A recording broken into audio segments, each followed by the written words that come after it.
우리 좌우로 인사하십시다. 사랑합니다. 한 번 더 기도합니다. 캠퍼스를 위해서 기도합시다. 이제 세 사람으로 시작을 했지만 꿈이 있다면 우리 서울 사대문 안에 있는 학교뿐만 아니라 우리 서울 지역 전국을 향해서 다시 한번 우리 삼일교회 젊은 목회자들이 또 평신도들이 캠퍼스 선교사로 출발하고 뒤있는 은혜가 있기를 주의 이름으로 축복합니다. 제가 작년 9월에 그 연세대학교 채플에 초대를 받아 갔었습니다. 1부, 2부 두 차례 나누어져 드려지는 채플이었는데 탁 이렇게 강단 앞에 섰더니 우리 연대 학생들이 그날 오신 강사를 거의 투명인간 취급을 하더라고요. 그 말은 무슨 뜻인가 하면 전혀 반응이 없어요. 전혀. 그러니까 의무적으로 와 있는 학생들도 있고 또 복음에 관심이 없는 대다수의 학생들이 거기에 앉아 있었습니다. 그래서 잠깐 쉬는 시간에 그 뒤 대기실에서 이제 학교 목사님들과 또 교수님들 몇 분이서 대화를 하는 가운데 제가 궁금해서 여쭤봤어요. 전체 학생 수가 한 몇 분이나 되십니까? 그랬더니 한 3만 명 정도 된다 그래요. 그럼 그 중에 복음화율은 어느 정도 됩니까? 그랬더니 교수님 이제 목사님이신데 한 분이 저한테 되물으세요. 목사님 몇 프로 정도 될 것 같습니까? 그래도 언더우드 아펜젤러에 뿌리가 있는 학교인데 미션 스쿨인데 최소한 아주 짜게 잡아서 10%는 안 되겠나 싶어서 조심스럽게 그래도 10% 정도는 넘지 않습니까? 그랬더니 빙긋이 웃으시면서 후하게 잡아서 7%입니다. 그리고 그 뒤에 이어지는 말씀이 우리 캠퍼스에서 제일 열심히 전도하는 애들이 정식으로 입학해서 공부하는 아이들 중에 신천지 아이들 100명이 제일 열심히 선교하고 열심히 일합니다. 그러면서 그 목사님들이 그런 얘기를 하더라고요. 목사님, 우리 학교에 참 이거 할 얘기는 아니지만 선교사 좀 파송해 주십시오. 저는 그 말이 하나님이 천둥을 치는 것처럼 들렸어요. 불과 120년 만에 미션 스쿨의 상징인 연세대학교가 목사님, 우리 학교에 선교사 좀 파송해 주십시오. 근데 그 말이 그냥 지나가는 말로 하신 말씀이 아니에요. 오랜 세월 이 캠퍼스를 위해서 기도하고 고민하고 애끓는 마음을 쌓고 있다가 정말 간절하게 하나님의 심정으로 손님으로 온 목사에게 던지는 메시지였어요. 근데 그 말씀이 제게는 천둥같이 들렸어요. 이거다.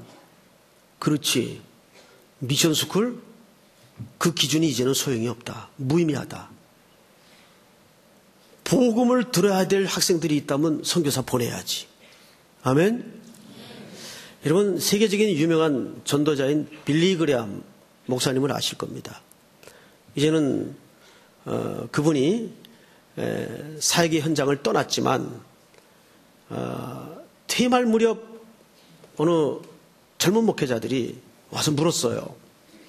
목사님 평생 그렇게 전 세계를 다니면서 믿지 않는 자들에게 복음을 전하셨는데 그래도 원 없이 목회를 하셨지만 마음에 이렇게 남는 아쉬운 사역이 있다면 그 사역이 뭡니까? 빌리 그레암 목사님이 이런 얘기를 했어요. 나는 교회 안에 복음을 들어야 될 자들이 이렇게 많을 줄은 몰랐습니다. 내가 교회 밖에 믿지 않는 영혼들을 돌보느라고 온 세계를 날아다니고 뛰어다녔지만 정작 교회 안에, 우리 공동체 안에 복음을 들어야 될 자들에 대해서 소리했던 것이 사역상 제일 아쉬움이 남습니다. 지금 한국교회가 그 짝을 만났어요. 지금은 로마가 복음을 다시 들어야 하겠다라는 바울의 그 외침처럼 이제는 한국교회가 복음을 다시 들어야 될 시기가 왔습니다. 믿습니까? 그런 의미에서 이 불씨가 70년대 복음의 불모지였던 캠퍼스를 통해서 요원의 불길처럼 일어났던 이 한국교회 부흥이 이제는 다시 들어야 되는 복음의 그 절박함을 통해서 다시 캠퍼스마다 복음의 불씨가 지펴질 수 있기를 여러분들 계속 기도해 주시기 바랍니다. 아멘. 이제 2월 달에는 또 제가 서울대 학생들, 그 기도 학생들 컨퍼런스를 한 3일 인도하게 될 겁니다.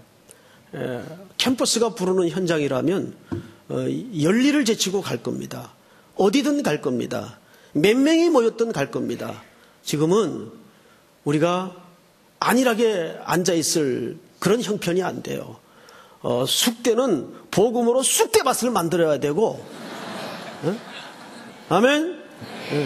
그래서 다시 한번 우리 숙대, 그 다음에 서울대, 연대, 그 다음에 이 불씨가 계속 온 서울 장안을 번져서 중앙대, 한양대, 고대에 이르기까지 다시 한번 캠퍼스의 젊은이들이 먹고 사는 문제에 집착해 있던 그 근시안적인 눈을 열게 하셔서 마게도냐의 환상을 보게 하고 하나님이 오라 부르시는 하나님의 손길을 보게 만드는 그런 선교의 열기가 다시 한번 일어나야 됩니다. 그 진원지가 우리 삼일교회 청년 공동체가 되기를 주님의 이름으로 축복합니다.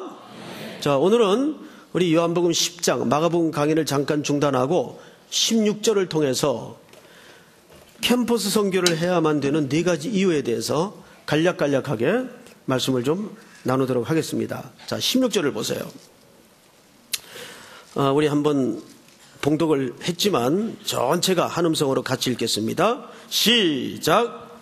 또 이 우리에 들지 아니한 다른 양들이 내게 있어 내가 인도하여야 할 터이니 그들도 내 음성을 듣고 한 무리가 되어 한 목자에게 있으리라. 아멘. 여러분, 예수님에게는 양이 있어요. 그런데 예수님에게 있는 양에는 2 종류의 양이 있습니다. 몇 종류의 양이요? 2 종류의 양이 있습니다.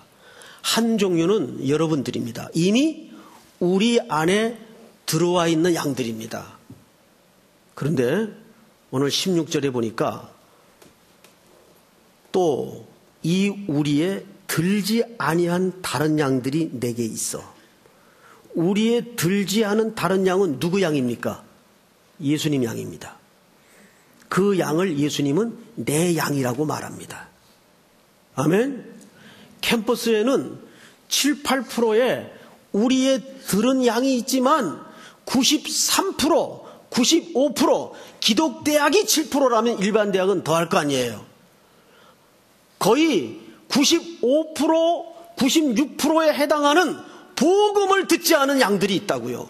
우리에 들어오지 않은 양들이 있다고요. 그래서 우리는 외국으로도 나가서 복음을 전해야 되고 땅끝으로 가서 복음을 전해야 되지만 정작 이 나라의 심장이 될 젊은이들이 모여있는 캠퍼스를 향해서 다시 한번 복음의 포문을 열어야 됩니다. 거기에는 우리에 들어오지 않은 양들이 있기 때문입니다. 자, 우리 사도행전 18장을 자막을 통해서 한번 같이 읽겠습니다. 다 같이 시작. 밤에 주께서 환상 가운데 바울에게 말씀하시되 두려워하지 말며 침묵하지 말고 말하라. 내가 너와 함께 있음에 어떤 사람도 너를 대적하여 해롭게 할 자가 없을 것이니 이는 이 성 중에 내 백성이 많음이라 하시더라. 할렐루야. 우리가 가야 될 그 캠퍼스 현장에 아직도 이 성 중에 내 백성이 많다. 우리에 들어오지 않은 양이 많다라고 주님이 말씀하고 있습니다. 그래서 우리는 캠퍼스로 가야 됩니다. 믿습니까? 자, 두 번째. 왜 우리가 캠퍼스로 가야 되느냐? 자, 우리에 들어온 양들은 먹이며 안전이며 목자가 잘 목동들을 통해서 케어를 해줍니다. 그런데 우리에 들어오지 않은 양들은 너무너무 고생을 해요.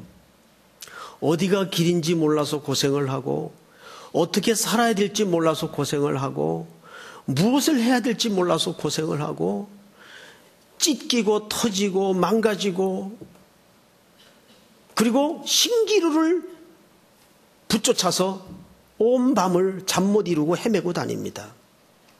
새끼 먹는 인생의 밥에 목숨을 걸고 헐떡거리며 뜁니다. 그게 불필요하다는 말은 절대 아닙니다. 그러나 왜 우리가 우리에 들지 않은 양들을 향해 복음을 전해야 되냐 하면, 그들이 우리 밖에서 수많은 어둠의 권세 잡은 자들의 손에 놀이개감이 되어서 먹고 토하고 싸고 밤을 새고 너무너무 죄악의 어둠의 권세 잡은 자들의 손에 붙들려서 고생을 하고 있기 때문이에요. 구덩이에 빠지고 어둠에 던져져 있고 길을 못 찾아 여기저기 터져 피를 질질 흘리고 있고, 자살 직전에 가 있고, 사나워져 있고, 악에 받쳐 있고, 절망감에 빠져 있고, 이것이 안녕들 하십니까? 라고 묻는 오늘 청년들의 그 고통의 비명 속에 모든 문제점들이 다 녹아져 있습니다. 여러분, 그래서 우리는 그들에게 가서 복음을 전해야 됩니다. 안녕해야 될 이유가 여기 있다. 예수가 길이다. 그분에게 나와야 산다. 우리가 어떻게 전해야 될지 모른다면 그 우리 밖에 유리방황하며 길을 잃고 고통당하고 있는 청년들을 향해서 비명이라도 질러야 될 거 아니에요. 글로 가면 안 돼. 글로 가면 죽어. 거기는 절벽이야. 캠퍼스를 다니면서 길을 몰라 어디가 죽을 길인지를 모르고 살 길인지를 모른 채 방황하고 있는 그 청년들을 향해서 비명이라도 지르고 아니라도 써야 될 거 아니에요. 그래서 우리는 캠퍼스로 가야 됩니다. 믿습니까? 세 번째 성경을 다시 보십시다. 또 이 우리에 들지 아니한 다른 양들이 내게 있어 내가 인도하여야 할 터이니 그들도 내 음성을 듣고 한 무리가 되어 한 목자에게 있으리라. 그들이 누구의 음성을 들어요? 누구의 음성을 들어요? 목자의 음성을 들어요. 보세요. 성경을 몇 절을 보시냐면 1절을 보세요. 10장 1절. 내가 진실로 진실로 너희에게 이르노니 문을 통하여 양에 우리에 들어가지 아니하고 다른 데로 넘어가는 자는 절도며 강도요 문으로 들어가는 이는 양의 목자라. 문지기는 그를 위하여 문을 열고 양은 그의 음성을 듣나니 그가 자기 양의 이름을 각각 불러 인도하여 내느니라. 4절 다 같이 시작. 자기 양을 다 내놓은 후에 앞서가면 양들이 그의 음성을 아는 고로 따라오되. 아멘.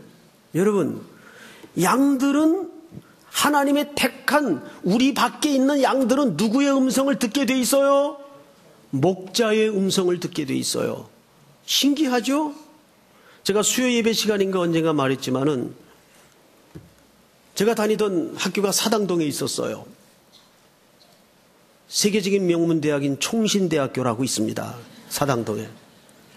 그 총신대학이 70년대만 해도 교문조차가 없었어요. 전부 그 길이 진흙밭이고 뻘밭이었습니다. 그래서 버스 종점 89번 쫙 아래 종점에서부터 걸어오는데 인도하고 길 자체가 구분이 안 될 때입니다. 비만 오면 빠지는데, 그래서 마누라 없인 살아도 장화 없인 못 산다는 동네가 그 동네예요.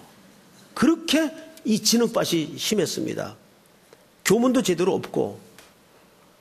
근데 기숙사 하나 달랑 있을 때입니다. 거기서 생활을 하는데 밥을 일찍 주니까 밤이 길잖아요. 도서실에서 이제 공부를 하다 보면 배가 고파요. 그러면 주머니를 털어가지고 500원, 1000원을 모아요.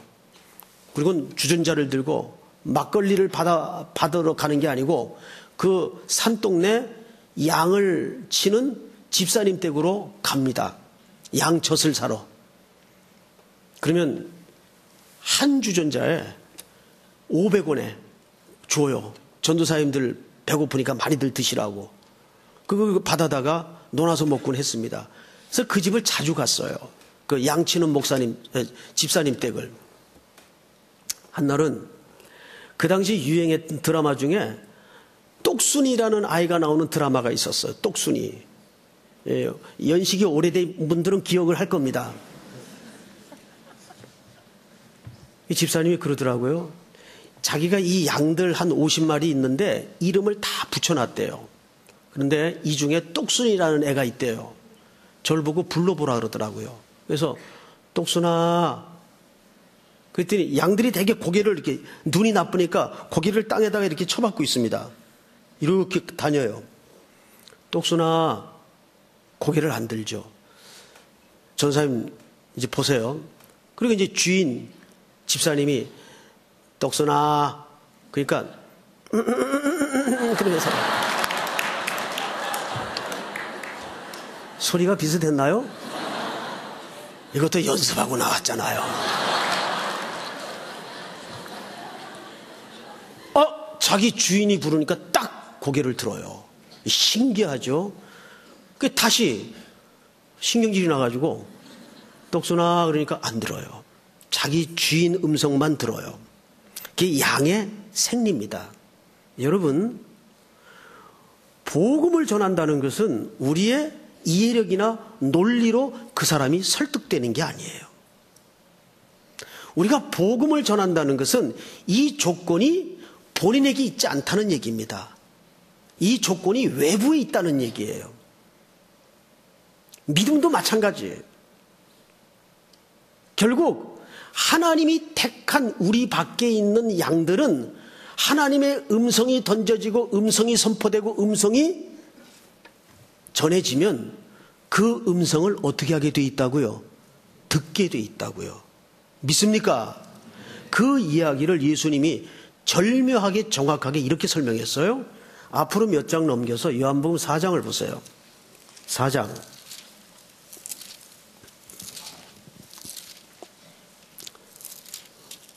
35절. 35절. 시작. 너희는 넉 달이 지나야 추수할 때가 이르겠다 하지 아니하느냐.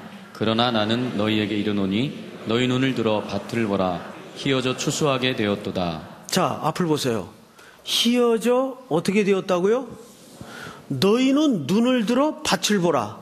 희어져 추수할 때가 되었도다. 그러면 추수할 때 되었다는 것은 거둘 사람이 일할 거 있다는 얘기 없다는 얘기예요. 일할 거 없다는 얘기. 남만 갖다 대면 뚝뚝뚝 떨어지는 거예요. 지금 사실은 세상이 아무리 변하고 아무리 악에 빠져있고 아무리 문화가 발달하고 문명이 발달하고 디지털 시대가 왔다 할지라도 인간의 그 깊은 허기는 하나님으로 밖에는 복음으로 밖에는 메꿀 수가 없어요.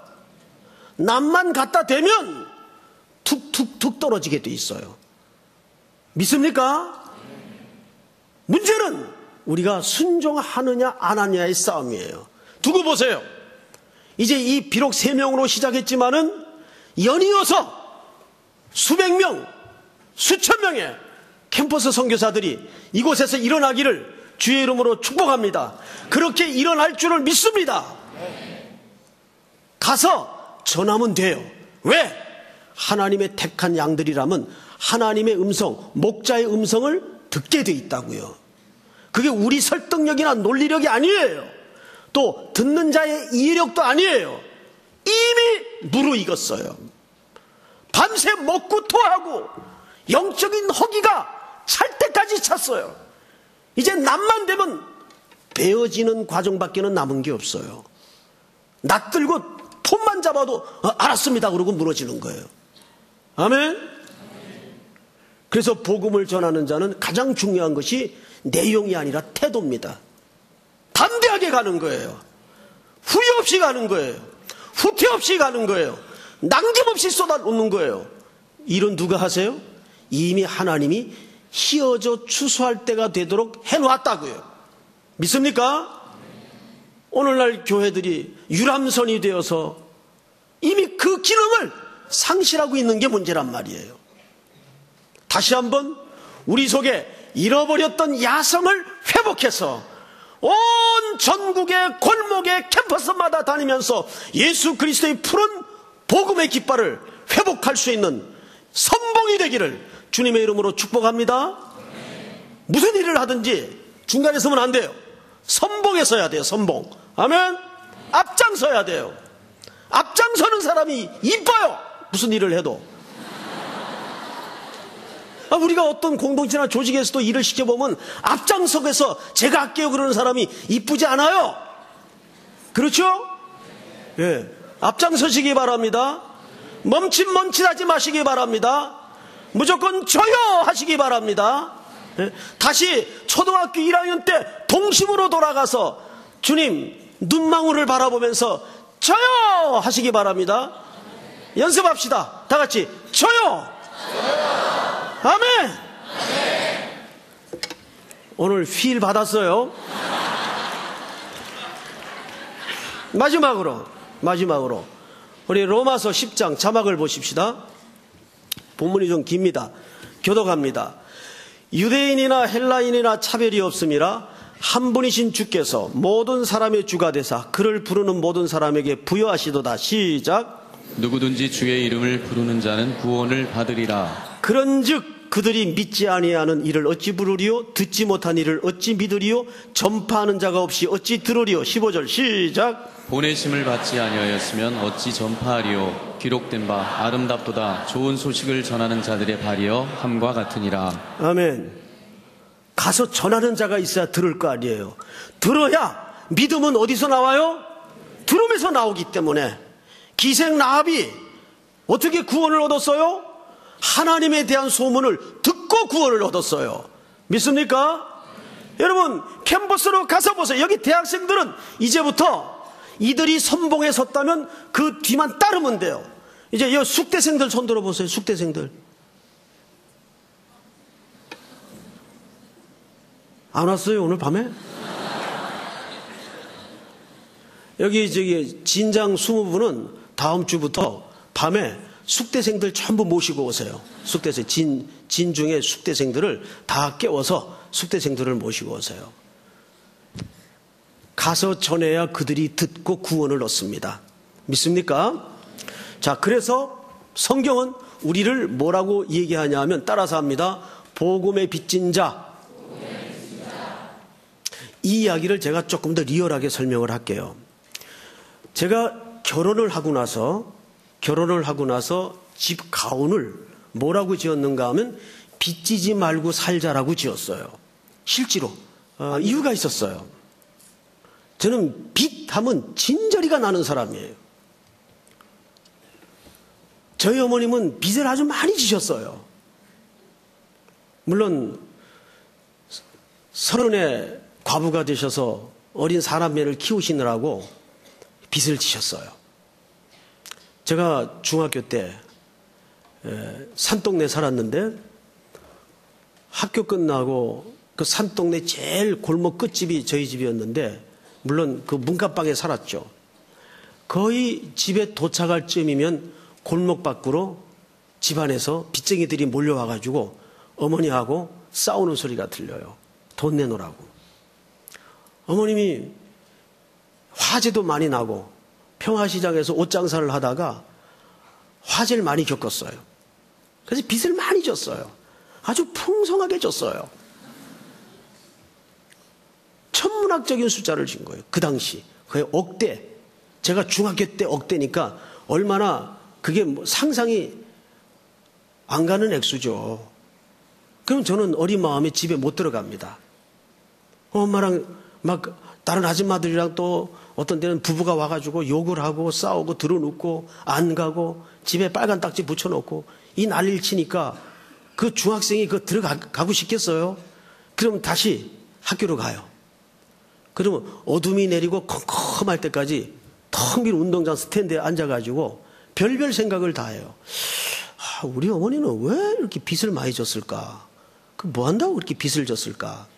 그 어린 마음이 이해가 안 되니까. 나는 이 다음에 두 끼 먹고 사는 한이 있더라도 절대 빚 안 지고 살 거야. 나는 장가 가면 집 가운을 아예 빚 지지 말고 살자라고 지을 거야. 그래서 실제 가운을 그렇게 지었어요. 빚 지지 말고 살자. 여러분, 빚 안 갚으면요, 노예입니다, 노예. 인생의 노예가 돼요. 그걸 교육전도사 생활, 부목사 생활을 해가면서 다 갚기 시작하는 거예요. 그러면 한국교회에서 부목사 생활하면서 사례가 얼마나 됩니까? 근데 거기서 빚을 갚는 거예요. 악착같이 갚았어요. 악착같이. 그리고 빚이 다 갚아질 즈음에 하나님이 공부의 길을 열어주셔가지고 이제 팔자에 없는 미국으로 유학을 가게 됐어요. 그 어느 교회에 설교를 하러 갔는데 설교 시작 때부터 어떤 아주머니 한 분이 계속 저를 째려봐요. 우리 느낌 알잖아요. 느낌이 안 좋아요. 그래서 이제 끝나고 이제 인사를 하는데 아니나 다를까 그 아주머님이 저한테 와요. 난 모르겠어? 그래요. 반말로. 누구시죠? 성복이 엄마야? 그래요. 보니까 친구 어머니예요. 제 친구 어머니. 제 친구 어머니들한테 돈을 많이 꾸셨어요. 그래서 제가 자동 반사적으로 내 입에서 어머님이 돈 빌리셨어요? 그랬어요. 400만 원 그러더라고요. 400만 원이면 달러로 4,000불이에요. 그래서 집에 와가지고 와이프한테는 처음에 말도 못하고 집사람은 저한테 시집 와가지고 눈만 뜨고 일어나면 새빛이 자꾸 나오니까 에? 날로 새로운 빛이 자꾸 나와요. 그러니까 집사람이 얼마나 기가 막히고 한심했을까요? 지금 돌아보면. 근데 저는 하도 그런 세월에 살았기 때문에 그게 별로 무감각했어요. 그런데 기도하는 가운데 내가 목회자인데 어떻게 남의 돈을 떼고 살 수가 있는가. 그래서 4,000불을 모았어요. 모아가지고 그 가디나라는 지역인데 남쪽인데 차를 타고 가서 무릎 꿇고 사과를 하고 죄송합니다. 제가 돈 마련해 갖고 왔습니다. 돈을 그 성복이 엄마를 드렸어요. 그랬더니 깜짝 놀라면서 내가 그거 받으려고 그 얘기한 게 아니라고. 유학생 생활에 목사님 무슨 돈이 있냐고. 이거 도로 가져가라고. 제가 그걸 받아왔을까요? 놓고 왔을까요? 놓고 왔죠. 놓고 왔죠. 놓고 왔어요. 그리고 손 딱 털고 왔어요. 여러분, 빚을 지면 평생 인생의 노예로 삽니다. 빚이 뭔지 아세요? 여기서 복음의 빚진 자라는 개념은 이런 거예요. 하나님이 이 돈 누구한테 갖다 주라고 건네준 거예요. 그러면 그 돈을 반드시 그 사람한테 갖다 줘야 돼요? 안 갖다 줘야 돼요? 갖다 주기까지는 그 사람은 빚진 자예요. 맞죠? 정확한 개념이에요. 그런 의미에서 여러분들은, 우리는 영원한 사랑의 빚진 자입니다. 믿습니까? 주님 오시는 날까지 캠퍼스뿐만 아니라 우리의 본업은 뭐예요? 복음 전하는 자예요. 셀러리맨이 아니에요. 그건 부업입니다. 믿습니까? 우리의 본업은 복음 전하는 자예요. 캠퍼스에 교수의 직으로 살든 직원으로 살든 직장에서 CEO로 살든 그건 부업입니다. 믿습니까? 거기에 그 자리에 왜 두셨어? 이 시대에 생명을 구하라고 두신 겁니다. 아멘. 이거를 요셉이 겸천동지할 자각 속에 나중에 깨달아요. 형들이 쭉 머리를 조아리고 절을 합니다. 커밍아웃을 해요. 그리고 부둥켜하고 통곡을 하며 울죠. 애굽의 궁궐이 떠나도록. 이때 요셉이 어마어마하게 중요한 얘기를 하는데 세 가지 뼈대 있는 얘기를 내요. 형님들, 나를 이곳에 팔았다고 걱정하지 마십시오. 첫째,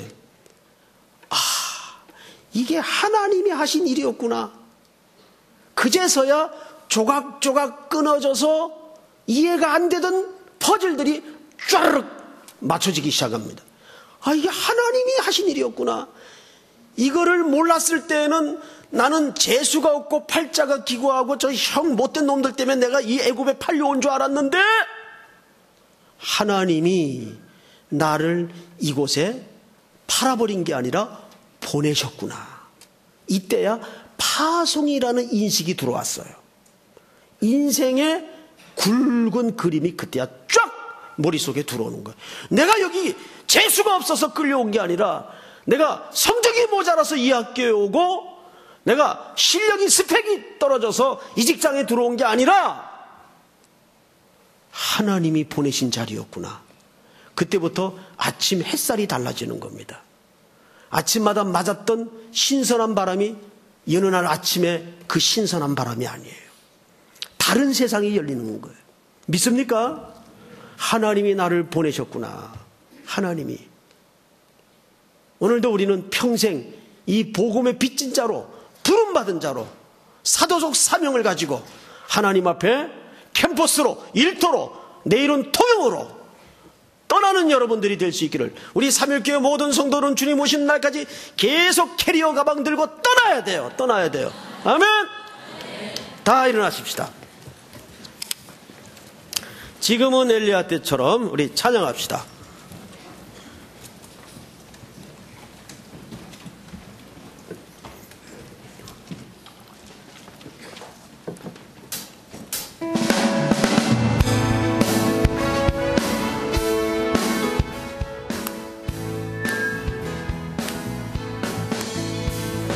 지금은 엘리야 때처럼 주 말씀이 선포되고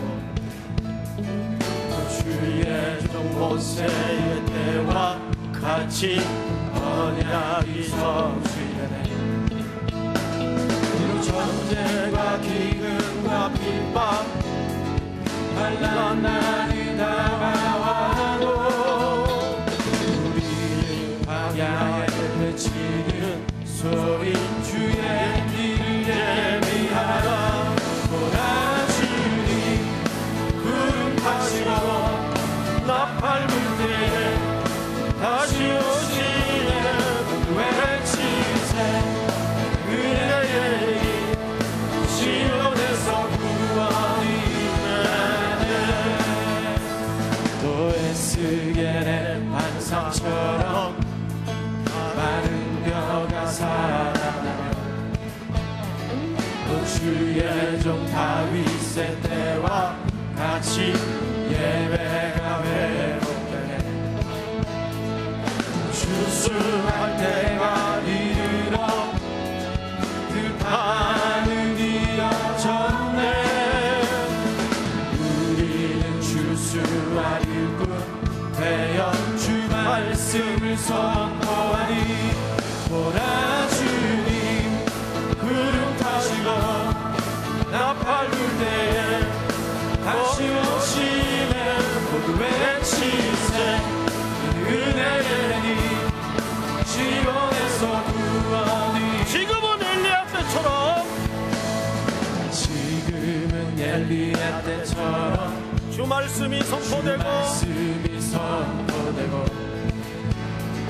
또 주의 종 모세의 때와 같이 언약이 성취되네. 비록 전쟁과 기근과 핍박 환난을 당하고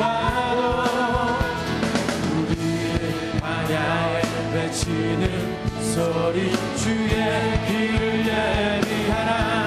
보라 주님 구름 타시고 나팔 불 때에 다시 오시네. 모두 외치세 은혜의 시온에서 구원이 하네.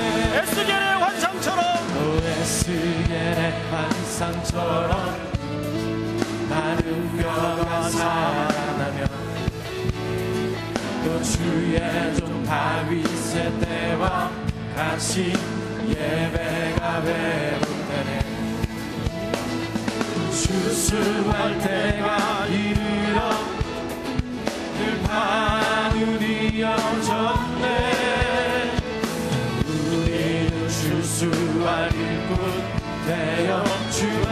말씀을 선포하니 보라주니 구름하시고 나팔 불 때에 다시 오시네 오늘 외치세 은혜니 시온에서 보라주님 구름 타시고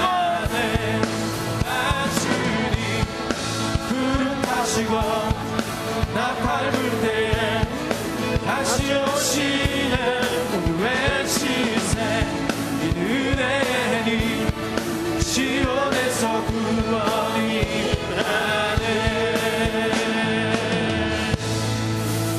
할렐루야! 우리 이 시간 다 같이 한번 통성으로 기도합시다.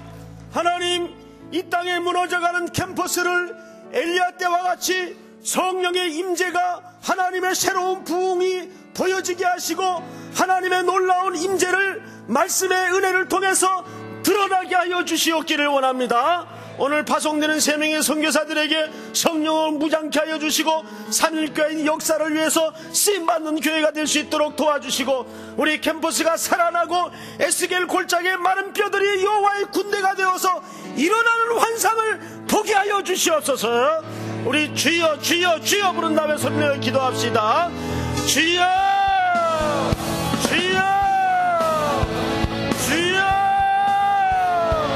사랑하시는 하나님 아버지, 은혜를 감사합니다. 오늘도